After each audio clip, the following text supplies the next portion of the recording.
नमस्कार, रंग क्षेत्र देख रहे हैं आप। आपके साथ मैं हूं लावनी विनीत। बेहद खास प्रस्तुति आज की हो रही है इस लिहाज से क्योंकि आज बदलते हुए भारत, नए भारत की तस्वीर एक बार फिर से दुनिया ने देख ली है।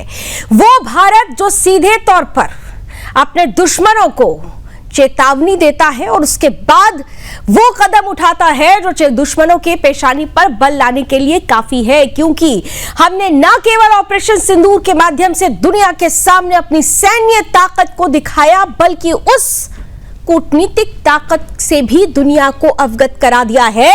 जब दुनिया ये समझ ले कि भारत अब बोलता कम है, करता ज्यादा है।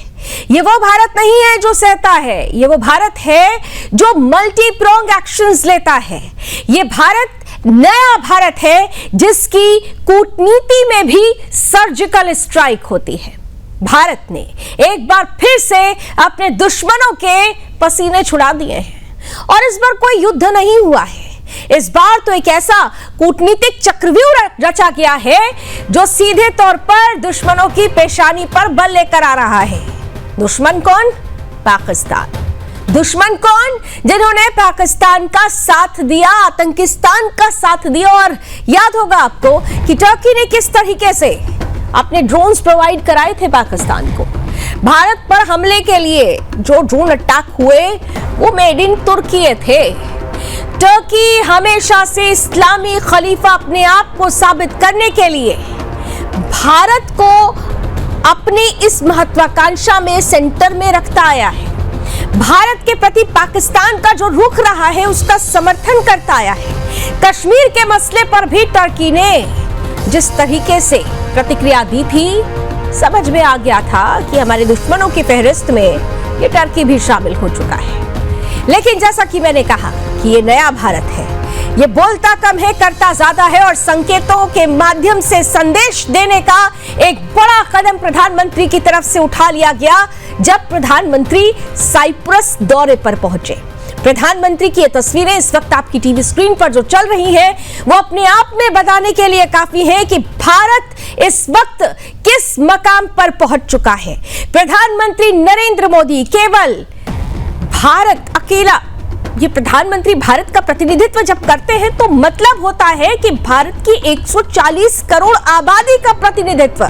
और इस बार भी भारत के इसी शक्ति का यहां पर प्रदर्शन करते हुए जब प्रधानमंत्री नरेंद्र मोदी साइप्रस पहुंचते हैं तो न केवल उनका भव्य स्वागत होता है, पीएम प्रोटोकॉल तोड़कर उनको वेलकम करने के लिए जाते हैं, बल्कि राष्ट्रपति भवन में प्रधानमंत्री नरेंद्र मोदी को साइप्रस का सबसे बड़ा सर्वोच्च सम्मान दिया जाता है। और इस लिहाज से अब दुनिया के 23 मुल्कों से प्रधानमंत्री को उनका सर्वोच्च सम्मान मिल चुका है, यानी ये 23वां सम्मान है।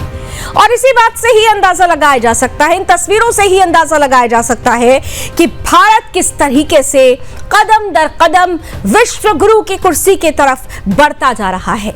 एक वक्त था जब भारत को दुनिया की जरूरत थी, लेकिन आज दुनिया को भारत की जरूरत है। और ऐसे समय में जब भारत के लिए ऑपरेशन सिंदूर न्यू नॉर्मल हो चुका है, तो फिर हमारे दुश्मनों को भी संदेश, संकेत और सीधे तौर पर जवाब देने के लिए न केवल सैन्य ताकत बल्कि कूटनीतिक ताकत भी एक महत्वपूर्ण आधार बन रही है।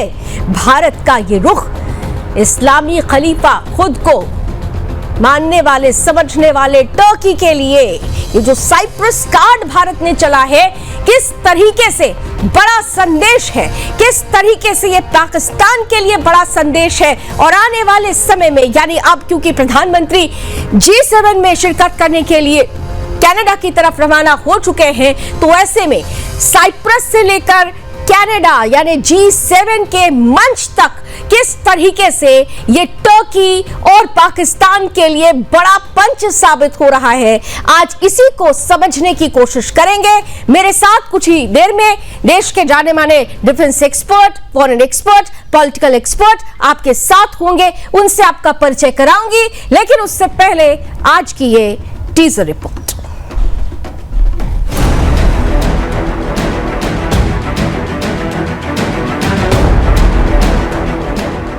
प्रधानमंत्री नरेंद्र मोदी का साइप्रस दौरा केवल एक राजनयिक यात्रा नहीं बल्कि भारत की सामरिक और कूटनीतिक रणनीति का एक शक्तिशाली प्रदर्शन है। 20 साल बाद किसी भारतीय प्रधानमंत्री का साइप्रस दौरा, वो भी ऐसे समय में जब तुर्की लगातार भारत के खिलाफ आक्रामक रुख अपनाए हुए है, एक साफ और सख्त संदेश देता है कि भारत न केवल अपनी दोस्ती को मजबूत करेगा बल्कि अपने विरोधियों को चारों तरफ से घेरने की कला भी खूब जानता है। पहलगाम में हुए आतंकी हमले से लेकर ऑपरेशन सिंदूर जैसी घातक कार्रवाई तक भारत की पूरे विश्व पर यही नजर थी।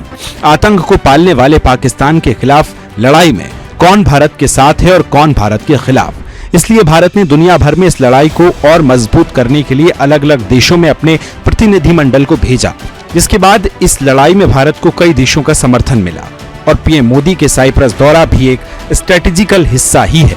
आइए अब सरल शब्दों में हम आपको इस दौरे की क्रोनोलॉजी को डिकोड करते हैं।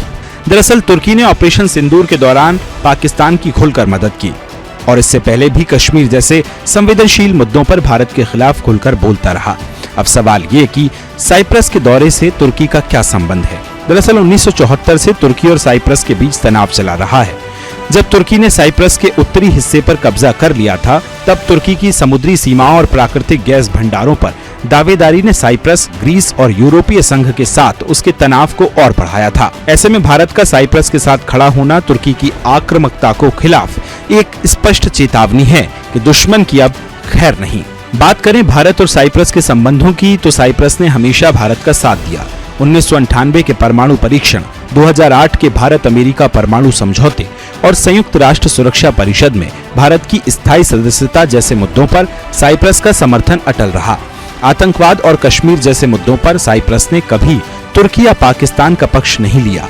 पीएम मोदी का ये दौरा न केवल इस दोस्ती को और गहरा करेगा बल्कि व्यापार, रक्षा और संस्कृति जैसे क्षेत्रों में सहयोग को बढ़ावा देगा। रक्षा और सहयोग को और मजबूती देने के लिए द्विपक्षीय डिफेंस कोऑपरेशन प्रोग्राम के तहत रक्षा उद्योग पर बल दिया जाएगा। साइबर और मैरीटाइम सिक्योरिटी पर अलग से डायलॉग शुरू किया जाएगा।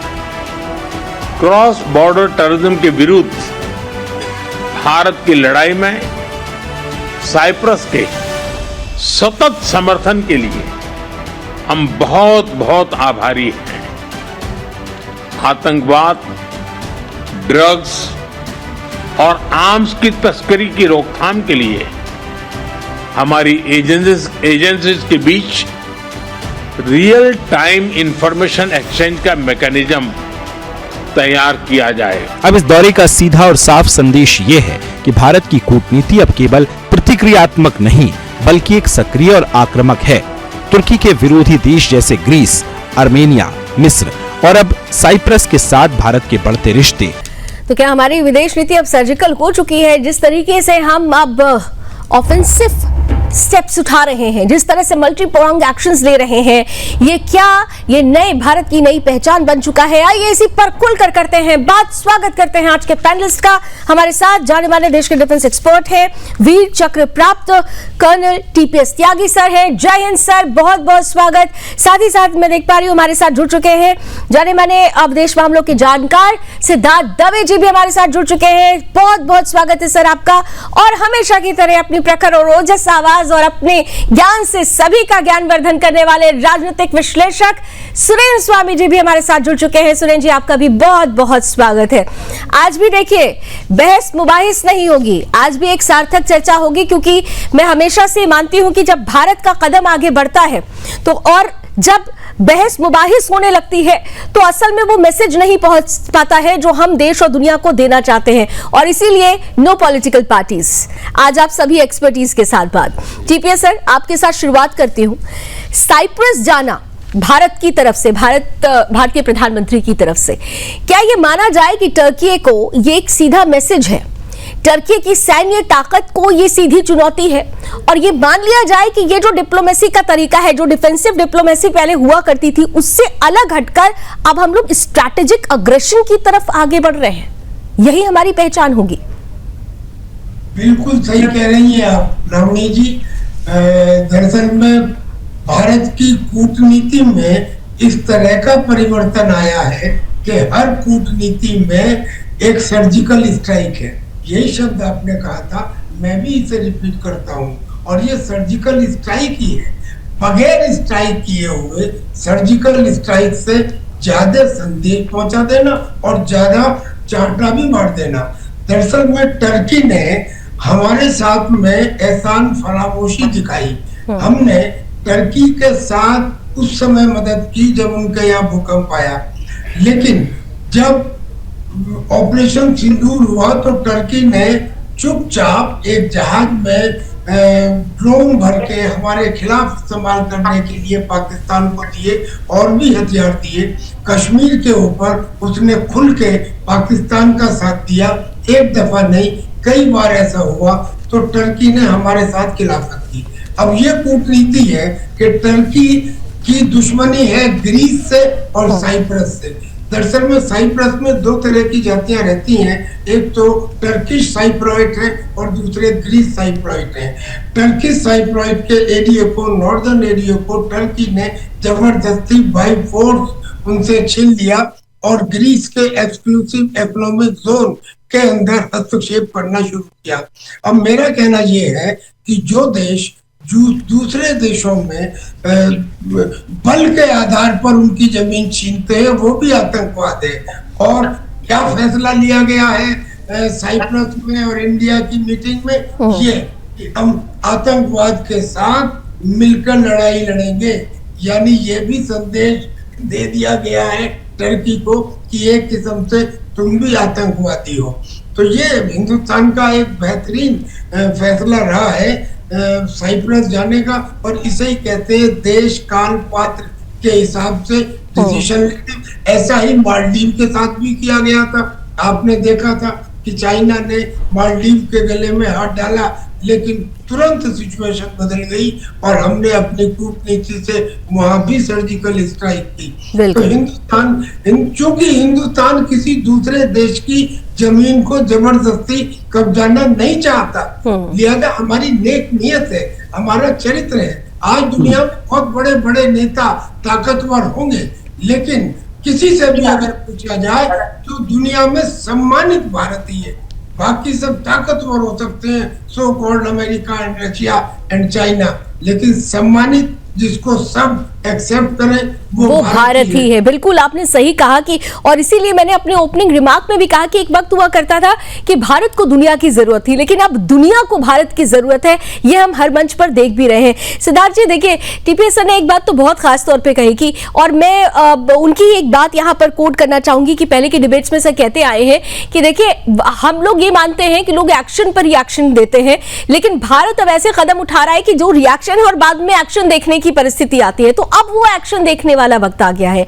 मेरा सवाल यह है कि जिस पॉलिसी पर भारत चल रहा है, एक पॉलिसी हुआ करती थी कि नॉन अलाइंड डिप्लोमेसी, लेकिन मुझे लगता है कि उस पटरी से अलग हटकर अब जो ये जो इंटरेस्ट बेस्ड अलाइंड पॉलिसी है, भारत ने उस पर अपनी रेल दौड़ा दी है, और ये ही हमें अपनी अंदर की ताकत को दुनिया के सामने रखने का आधार बन रहा है। सहमत हैं आप इससे?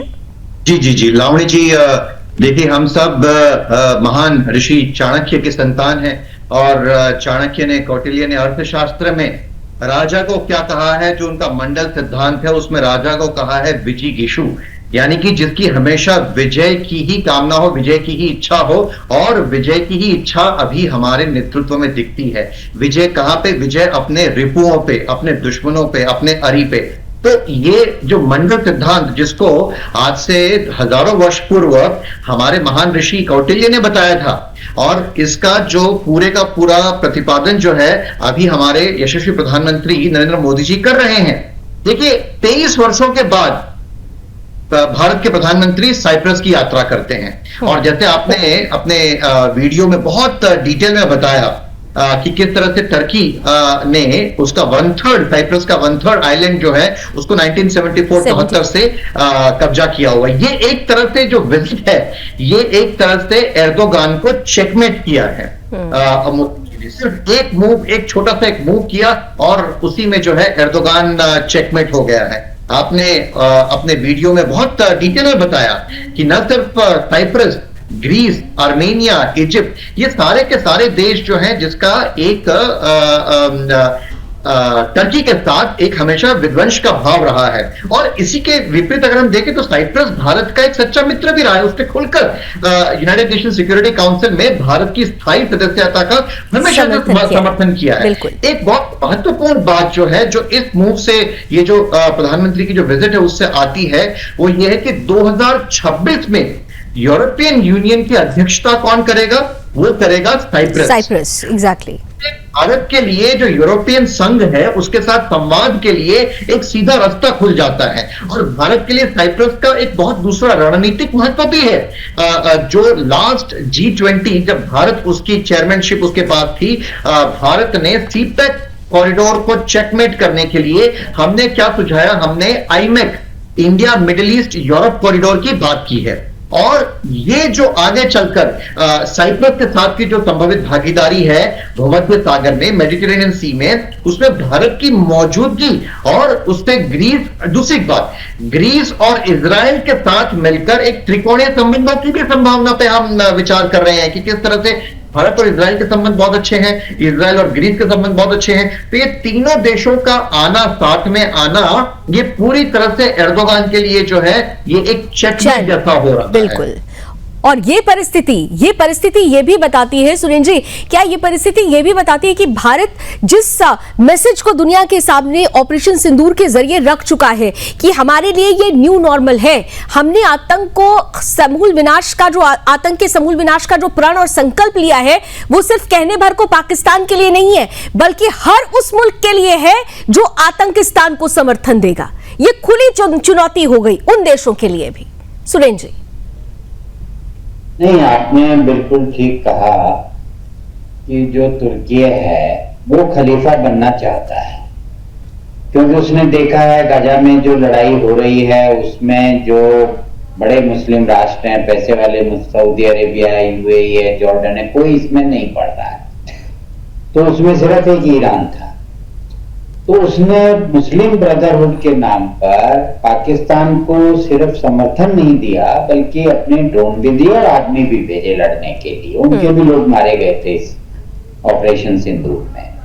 तो ऐसी स्थिति में भारत को ये अच्छा नहीं लगा कि जिसके हमारे साथ इतने अच्छे इकोनॉमिक संबंध हैं, जिसकी हमेशा हमने मदद की है, भूकंप आने पे हम सबसे पहले वहां मदद करने गए। तो ये एक ऐसा देश है जो सिर्फ इसलिए कि हमारी कोई दुश्मनी नहीं, लेकिन पाकिस्तान मुस्लिम देश है तो मैं उसके साथ उसकी मदद करूं, तो ये एक उसने बहुत ही गंदा खेल खेला। उसके चलते जो 23 वर्षों से वहां पे कोई प्रधानमंत्री नहीं गए थे, तो इसलिए मोदी जी ने बहुत ही टारगेटेड और स्पेसिफिक यात्रा ये रखी है। इसमें किन मुद्दों पे बात हो रही है? एक बात तो ये हो रही है कि भाई हम आपकी रक्षा के मामले में समझौता करें, दूसरा हम आतंकवाद के खिलाफ लड़ेंगे। अभी तो हमारे दोनों ही सीनियर जो बैठे हैं यहाँ पे पैनलिस्ट स्टाफ पे, तो उन्होंने बता ही दिया कि 1/3 हिस्सा वो कब्जा करके बैठे हैं, तुर्की के मुसलमान हैं वो जो उसको दबा के बैठे हैं। जैसे आपका पीओके वाला स्थिति हमारी इंडिया की, वही स्थिति वहां पे है। तो और वो तो आइलैंड है, तो अगर वो वहां पे हम उनको मदद करते हैं टेररिज्म से लड़ने के लिए और उनकी सुरक्षा में उनको मजबूती देते हैं, तो तुर्की लीग के लिए तो सीधी सीधी मुसीबत है। एक बात तो ये हो। दूसरी बात ये है कि वहां पे एक आईजीसी करके एक काउंसिल भी बन गया है इंटरनल कोऑपरेशन के लिए। उसमें इंडिया है, जी ग्रीस है और सी साइप्रस है। तो जितने भी हमारे मैटर्स हैं, ट्रेड के मैटर्स हैं, टूरिज्म के मैटर्स हैं, सुरक्षा के मैटर्स हैं, उन लोगों को लेके एक छोटा सा ग्रुप वहां पे एक बन गया है। तीसरी बात यह है कि हमने बढ़ावा देने के लिए वहां पे एफटीए, ग्रीस का तो हमने डिक्लेयर ही कर दिया और साइप्रस से भी अभी हमारा हो जाएगा, तो हम उसमें फ्री ट्रेड उसको आगे बढ़ा रहे हैं। तो मतलब इन सब तरीकों से तुर्की पर एक दबाव आएगा और वो दबाव आ गया है। वो परेशान हो रहा है कि वो क्या करे क्या नहीं करे, क्योंकि अगर भारत की दखलंदाजी हो जाएगी। दूसरी बात यह है कि साइप्रस हमारा हमेशा से रिलायबल दोस्त रहा। बिल्कुल। उसने ऑपरेशन सिंदूर का भी समर्थन किया। उन्होंने हमारी परमानेंट सीट के लिए यूएन में भी हमारा समर्थन दिया है। तो ऐसे हालात में अगर हमारी दोस्ती गहरी होती है तो वो सीधे सीधे तुर्की के लिए एक मुसीबत का कारण बनेगी, और वो उसको समझ में अब अच्छी तरह से आने लगा है। जो बात आपने भी कही कि हमने सिर्फ ये नहीं कहा है कि हम आतंकवादियों को ही मिट्टी में मिलाएंगे, हमने ये भी कहा है कि जो भी, हमने ये नहीं कहा जो देश, हमने ये कहा है कि जो भी उनके समर्थक हैं, अब उसमें देश भी हो सकते हैं, ग्रुप भी हो सकते हैं, बिल्कुल, जो भी आतंकवाद के समर्थक हैं उन लोगों को भी वो हमारे दुश्मन, हम उनको मानेंगे। तो ये तुर्की को एक सीधा सीधा मैसेज चला गया, सीधा मैसेज है, यानी और इसीलिए साइप्रस ने भी अपनी तरफ से पूरा भव्य स्वागत किया, उनको अपने देश का सर्वोच्च पुरस्कार वो वहां पे उनका वो है अवार्ड, वो उनको दिया। तो ये मतलब ये दोनों तरफ से हो गया, ऐसा नहीं है कि भाई हम सिर्फ मांग रहे हैं तो तुर्की कह रहा है भाई इंडिया कोशिश कर रहा है, नहीं, साइप्रस भी उसको उसी तरह से गले लगा रहा है आगे बढ़ के, वो खुद आए, प्रोटोकॉल तोड़ा, एयरपोर्ट पे उनको रिसीव करने के लिए आए। तो ये जो सारी बातें, तो ये जो हमारी और साइप्रस की जो हमने 23 साल बाद जो ये दोस्ती दिखाई है और इसको आगे और मजबूती से बढ़ाने के लिए जो हमने किया है, तो वो सीधे सीधे तुर्की को चैलेंज, बिल्कुल चैलेंज है। और आपने महत्वपूर्ण बात कही, जी सर मैं आऊंगी आपके पास, लेकिन आपने बड़ी महत्वपूर्ण बात कही कि ये जो साइप्रस ने भी आगे कदम बढ़ाया, सीधे तौर पर ये बताता है क्योंकि विस्तारवादी नीति जैसे चीन जैसे देशों की या फिर टर्की की, जो आप लोग जो हम जिस पर चर्चा भी कर रहे हैं 1974 में जैसे जो भू पर जो कब्जा है, तो भारत कभी भी ये इस नीति के साथ, विस्तारवादी नीति के साथ नहीं चला है, वसुधैव कुटुंबकम के साथ चला है, और इसीलिए साइप्रस भी भारत पर भरोसा करता है। कर्नल सर आपके पास आ रही हूं कि ये जो परिस्थिति बनी है, आप लोगों की मिलिट्री में मैंने अक्सर सुना है कि आप लोग आपस में बात करते हैं, घेरने वालों को घेर लो, यानी ये जो कहते हैं ना कि काउंटर इंसर्कलमेंट जो स्ट्रैटेजी होती है, इफ आई एम रॉन्ग आप प्लीज मुझे करेक्ट भी कर दीजिएगा, मुझे भी जानकारी हो जाएगी इसकी, क्योंकि अक्सर मैंने देखा है कि जो हमारे आर्मी ऑफिसर्स होते हैं वो ये कहते हैं कि ये काउंटर इंसर्कलमेंट स्ट्रैटेजी है। तो मुझे लगता है कि भारत ने उसी स्ट्रैटेजी को अपना लिया है यहां टर्की जैसे देशों को और पाकिस्तान जैसे देशों को सबक सिखाने के लिए। कर्नल सर, इसे शॉर्ट में कहते हैं ना, दुश्मन का दुश्मन दोस्त हो जाता है। खैर हम तो दुश्मन को भी सीने से लगा लेते हैं, तो हमारे लिए तो सभी दोस्त होने हैं। लेकिन आप ये समझिए कि it is not only going to Cyprus. हमने जो अपने डेलीगेशन भेजे थे दुनिया में, वो पर्टिकुलरली उन देशों में भेजे थे जो यूनाइटेड नेशंस के सबसे बड़े शक्तिशाली ऑर्गन, जिसे सिक्योरिटी काउंसिल कहते हैं, जो उसके मेंबर है। अब 5 तो उसमें वीटो मेंबर है, परमानेंट है। उसके अलावा जो 10 मेंबर्स हैं, और इतना ही नहीं, जो 10 मेंबर्स प्रेजेंट में है, प्लस आने वाले साल में, तो 2-2 साल बाद ये बदलते हैं, आने वाले समय में जो मेंबर्स बनेंगे उन सब में भी भेजे थे। यानी कि अगर कुछ कंट्री हाथ पे हाथ रख के न्यूट्रल वे में भी बैठी हुई होगी, तो उनके साथ भी डायलॉग एस्टेब्लिश कर लिया गया है। यानी कि दुनिया की जो व्यू पॉइंट है वो भारत के फेवर में या तो बदल दिया गया है या बदलवाने का प्रयत्न किया जा रहा है। This is the beauty. अब दूसरा, इनको सर्वोच्च सम्मान दिया गया। मैं पूछना चाहता हूँ, पाकिस्तान के किसी लीडर को इतने 2 दर्जन सम्मान, और उनमें भी ज्यादातर मुस्लिम कंट्रीज के द्वारा दिए गए हैं क्या? और अगर नहीं दिए गए तो यहाँ से दिखाई देता है कि भाई दुश्मनी जम के करो, पर ये गुंजाइश रहे कल को जब हम एक हो जाएं तो शर्मिंदा ना हो। कम से कम पाकिस्तान और टर्की को मिलके वो काम नहीं करना चाहिए जिसके बारे में हम G20 के अंदर क्लियर कर चुके हैं।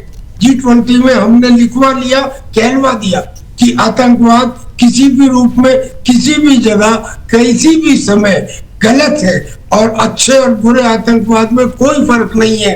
और जो देश ऐसे आतंकवाद की मजम्मत या विरोध नहीं करते, उनको भी इसका जिम्मेदार ठहराया जाएगा। यानी टर्की को जिम्मेदार ठहराने का हमने ये कदम ले लिया, उस तरकीब से कि जिसमें क्या कहते हैं, हींग लगे ना फटकरी, रंग चौका, अच्छे से उसकी समझ में भी आ गया।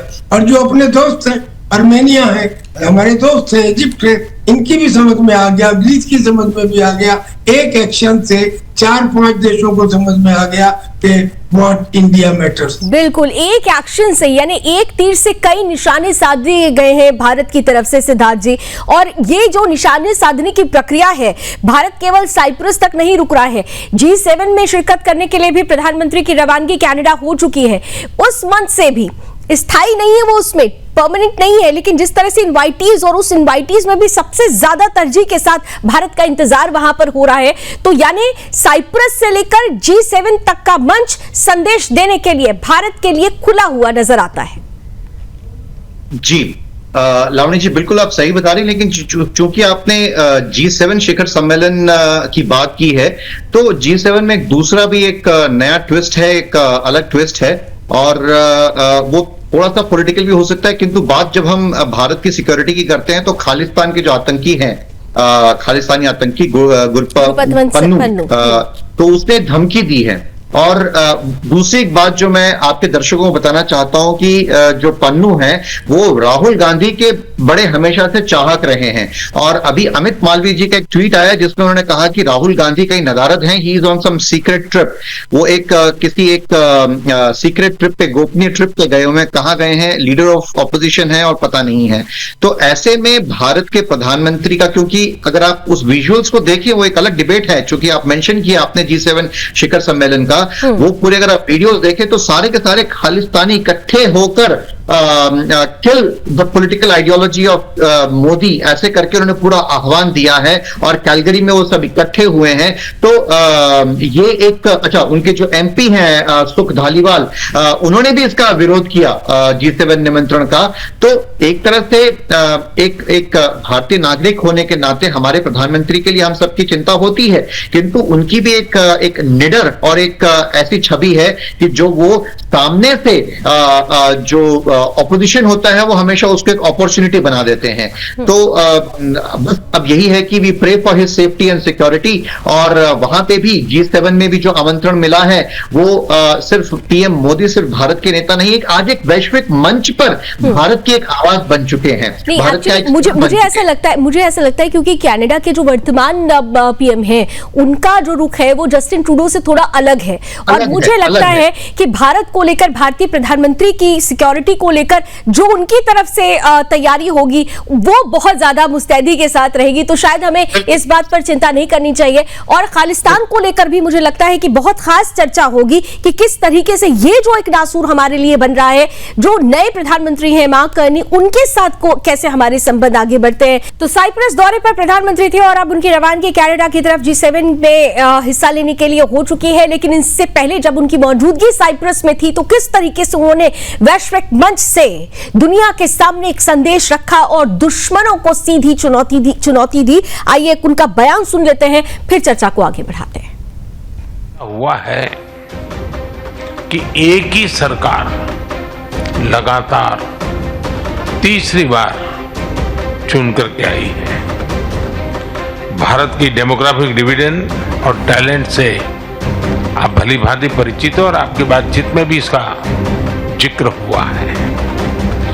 पिछले 10 वर्षों में डिजिटल रिवॉल्यूशन आया है, फाइनेंशियल इंक्लूजन एक मिसाल बना है, यूनिफाइड पेमेंट्स इंटरफेस यानी UPI के माध्यम से आज विश्व का 50% डिजिटल ट्रांजैक्शन भारत में होता है। फ्रांस जैसे कई देश इससे जुड़े हैं, साइप्रस को भी इससे जोड़ने के लिए बात चल रही है और मैं इसका स्वागत करता हूं।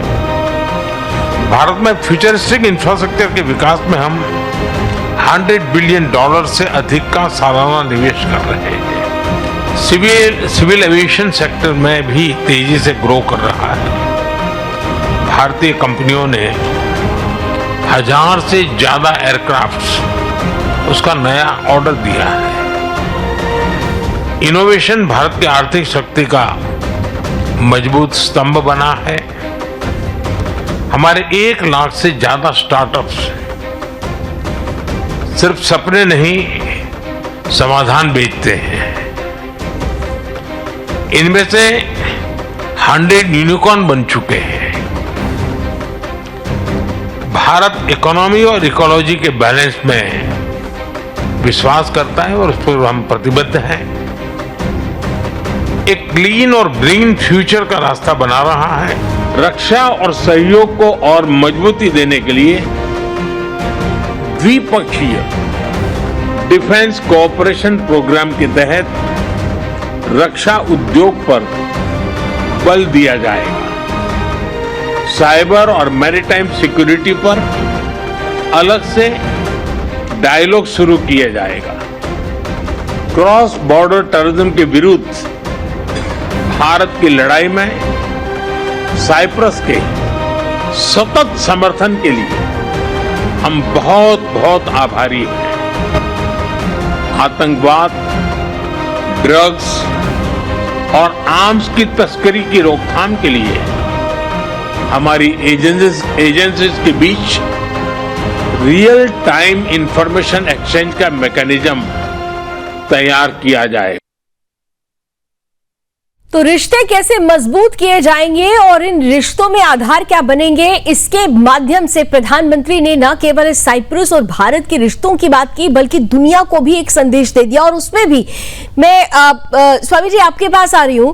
एक जो सबसे महत्वपूर्ण बात इस पूरे वक्तव्य में, हम लोग इसकी चर्चा भी कर रहे थे न्यूज रूम में, कि देखिए उन्होंने उस बात को आखिरकार पकड़ ही लिया कि पूरी दुनिया में इस चीज की चर्चा होती है कि एक पार्टी लगातार, और वो भी प्रचंड बहुमत के साथ, एक चेहरे पर इतना विश्वास 140 करोड़ आबादी का, ये कैसे संभव हो सकता है? उसके पीछे क्या आधार है? आज प्रधानमंत्री ने दुनिया के सामने उसे भी रखने का प्रयास किया। नहीं, वो तो निश्चित रूप से है। देखिए, डेमोक्रेसी में तो जो जनता है वही सबसे बड़ी है, वही भगवान है, वही चुनती है अपनी सरकारें। और अगर वो तीसरी बार लगातार एनडीए की, मोदी जी की सरकार चुन रही है, मोदी जी को ही चुन रही है डिफैक्टो, तो उस स्थिति में 140 इतने बड़े देश में अगर वो चुन रही है तो निश्चित रूप से जो मोदी जी की पॉलिसीज हैं, चाहे वो देश के अंदर हो चाहे वो देश के बाहर है, तो उसको देश रिकॉग्नाइज करता है। और जब दुनिया रिकॉग्नाइज करती है तो फिर नेचुरली आपको सम्मान मिलता है, तो आप दुनिया के लीडर बनते हैं। और यही बात उन्होंने कही, और उन्होंने जिस तरह से साइप्रस को इनडायरेक्टली एक तरह का भरोसा दे दिया कि चाहे वो इंफॉर्मेशन शेयरिंग हो, चाहे हमारे डिफेंस में इक्विपमेंट का मैटर हो, चाहे उसमें ज्वाइंट एक्सरसाइजेज हो, तो वो तो सबको पता लग गया। ब्रह्मोस क्या है सबको पता लग गया। तो ये तुर्की के लिए सीधा सीधा और बाकी दुश्मन देशों को भी सीधा सीधा एक मैसेज उन्होंने दे दिया कि हमारे देश की ताकत आर्थिक रूप से भी है, सेना के रूप से भी है, और जो डिफेंस प्रोडक्शन में हम आगे बढ़ रहे हैं और जो हमारी इंटेलिजेंस शेयरिंग है उसमें भी हम बहुत आगे हैं, और हम इन सब में आपके साथ खड़े हुए हैं। तो ये बात तो बिल्कुल सीधी है। जहां तक G7 का सवाल है, देखिए लावनी जी, G7 बिना भारत को इंक्लूड किए क्या G7 होगा? चाइना उसमें है नहीं, रशिया को आपने 2014 में निकाल दिया।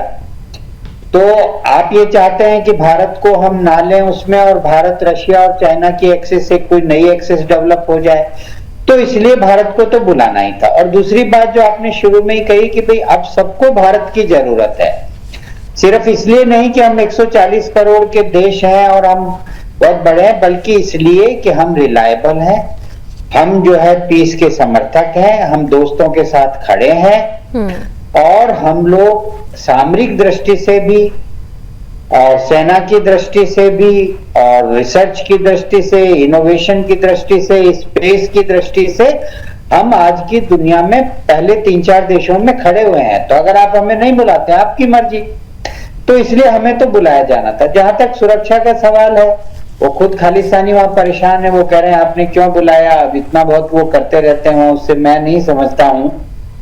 और फिर मोदी तो हमारे शेर हैं। देखिए जी, हैदराबाद का आपको ध्यान होगा, उनको इतना एडवाइस किया था कि यहाँ गड़बड़ है, लेकिन वो तो गाड़ी में भी नहीं बैठे, उतर के पैदल ही चलना शुरू कर दिया। 1 किलोमीटर तक वो शहर में, अगर आप रिकॉल करें तो वो चले थे। तो उससे डरने वाले मोदी जी है नहीं। और मैं नहीं समझता हूं कि जब किसी देश में इस तरह के सम्मेलन है तो वहां कोई इस तरह की हिमाकत कोई देश करने देगा। और अगर देश नहीं चाहता तो ये खालिस्तानियों के कोई बस की बात वहां पे है नहीं, मेरा ये मानना है। बिल्कुल। और ऐसे में एक बहुत महत्वपूर्ण संदेश G7 के मंच से भी प्रधानमंत्री की तरफ से दिया जाएगा। मैं कर्नल सर आपके साथ एक बहुत शार्प कमेंट चाहती हूँ इस पर कि जो परिस्थिति अभी बनी हुई है उस परिस्थिति में क्या हम ये माने कि ये वक्त आ गया है कि भारत को अपनी जो मिलिट्री एलाइज है उसकी जो विस्तार है उसका विस्तार यूरोप तक ले जाना चाहिए। ये वक्त आ गया है कि हम अपने मिलिट्री एलाइज के खाके को भी और भी ज्यादा बड़ा कर दें और शायद इससे भी एक बहुत बड़ा मैसेज दुनिया के सामने रखा जा सकता है। जी बिल्कुल ठीक कह रही हैं आप, बिल्कुल ठीक कह रही हैं। और आप इस बात को सुनिए, जो जियोपॉलिटिक्स है वो बहुत तेज गति से बदल रही है। एक मैं आपको व्यू पॉइंट आपके सामने रखता हूँ। देखिए, जब पुतिन जाके मिले शी जिनपिंग से बीजिंग में जाके, तो उन्होंने कहा कि today we are entering into a new era of partnership. इसका मतलब था new world order. Then they realise कि न्यू वर्ल्ड ऑर्डर तो तब तक हो ही नहीं सकता जब तक उसमें इतनी बड़ी डेमोक्रेसी इंडिया को साथ में ना लिया जाए। तो फिर रशिया के कजान में जब ब्रिक्स की मीटिंग हुई तो उसमें चाइना को कहा गया कि आप इंडिया के साथ तुरंत अपने बॉर्डर डिस्प्यूट को खत्म करो। डेप्सांग और डेमचौक के जो हमारे बॉर्डर डिस्प्यूट थे 24 घंटे पहले रिजॉल्व कर लिए गए। और अब स्थिति यह हो गई कि ब्रिक्स में इंपॉर्टेंट सदस्यों की संख्या वैसे तो 5 ही है, ब्राजील, रशिया, इंडिया, चाइना और साउथ अफ्रीका, लेकिन 10 और जुड़ चुके हैं। और इधर जो G7 है इसमें वैसे तो संख्या 7 है, लेकिन जो 5-6 और जुड़े उनमें से एक इंडोनेशिया ऐसा है जिसे आमंत्रित तो किया गया, लेकिन उसने आमंत्रित स्वीकार करने के बाद ठुकरा दिया। क्या कहकर कि मुझे पुतिन से जाके मिलना है। यानी कि आज की तारीख में द ब्रिक्स, जिसकी कजान की मीटिंग का मैं जिक्र कर रहा हूँ, वो is far more important then G7। और इन दोनों के बीच में लिंक कौन है? अब इट इज इंडिया, जो हालांकि वैसे तो ये 12वीं दफा गए हैं उसमें नरेंद्र मोदी, लेकिन India is the key factor. इस दफा G7 की प्रोसीडिंग्स में आप देखिएगा, the centre of discussion would be India is the key centre. बिल्कुल आपने सही कहा। और इसीलिए चलते चलते एक सवाल सिद्धार्थ जी आपके साथ भी, आपसे भी शार्प कमेंट, जब हम इंडिया को हम की सेंटर मानते हैं तो अभी अगर आप देखें तो बीते दिनों क्या अभी तो ये परिस्थिति बनी हुई है जिस तरह से अभी इजराइल और ईरान के बीच में जो परिस्थिति बनी हुई है। कुछ दिन पहले ही मुझे याद है कि गाजा में सीज फायर को लेकर, बिना शर्त सीज फायर को लेकर जब यूएन में इसकी चर्चा होनी थी तो भारत वहां नदारद था। यानी भारत ने जो तटस्थ भूमिका थी, जिस पर हम लोग अभी बीते दिनों हम एक चर्चा भी कर चुके हैं, भारत ने वहां पर अपनी भूमिका स्पष्ट कर दी थी। तो क्या आपको लगता है कि इस भूमिका को लेकर भी इस मंच पर क्या कोई चर्चा हो सकती है, कोई एक्सपेक्टेशन हो सकती है भारत की तरफ से? हालांकि मंच बिल्कुल अलग है, लेकिन चर्चा क्योंकि हर जगह होती है, तो क्या इस मंच पर भी वो चर्चा हो सकती है? जी, बैकडोर डिप्लोमेसी मतलब ओवरटली अगर इसके बारे में ना हो, लेकिन किंतु बैकडोर डिप्लोमेसी और बैकडोर चैनल्स पे इसके बारे में बात अवश्य हो सकती है। और एक बात जाते जाते मैं आपके दर्शकों को बताना चाहूंगा, 2024 जब इलेक्शन का रिजल्ट आया था, भारतीय जनता पार्टी का जो आंकड़ा था वो जब 240 पे रुक गया, तो लोगों को लग रहा था, जो डिट्रैक्टर्स हैं और जो एक वोक एलिमेंट है, उनको लग रहा था कि ये जो सरकार रहेगी वो बहुत वीक सरकार रहेगी, डिसीजन ले नहीं पाएगी। किंतु जब हम पिछले 1 साल का आकलन करते हैं तो लगता है कि ये तो इस बार की जो, चाहे वो ऑपरेशन सिंदूर हो, चाहे वो फॉरेन डिप्लोमेसी हो, चाहे वो हर फ्रंट पे जिस तरह से जिसको कहते हैं फ्रंट फुट पे बैटिंग करना, उस तरह का भारत का एक अप्रोच रहा है। और हर तरफ से भारत जो है एक प्रोएक्टिव तरीके से अपने बिल्कुल, यानी आप डिफेंसिव डिप्लोमेसी नहीं, अब तो ऑफेंसिव स्टेप और ऑफेंसिव एक्शंस भारत की तरफ से लिए जा रहे हैं, और यही नए भारत की नई तस्वीर है, बुलंद तस्वीर है। Thank you so much gentleman, आप लोगों ने बहुत विस्तार से इस पूरी चर्चा को एक विस्तारित रूप दिया। और मुझे लगता है कि जिस उम्मीद के साथ, जिस उद्देश्य के साथ आज मैंने ये चर्चा की है, वो एक मैसेज, वो एक संदेश देश और दुनिया तक जरूर पहुंचा होगा, क्योंकि बात बड़ी है, बात भारत की है। वो भारत जो राष्ट्र सर्वोपरि की भावना के साथ आगे बढ़ता है, वो भारत जो वसुधैव कुटुंबकम की भावना के साथ आगे बढ़ता है, वो भारत जो आतंक के समूल विनाश के प्रण और संकल्प के साथ आगे बढ़ता है। और जब ये भारत आगे बढ़ता है तो एक ही तस्वीर नजर आती है, विश्व गुरु की। एक बहुत बेहतर तस्वीर हमारे बीच हो, इस उम्मीद के साथ रण क्षेत्र में अभी बस इतना ही। देश और दुनिया की तमाम खबरों के लिए आप जुड़े रहिए सुदर्शन न्यूज के साथ। जय हिंद।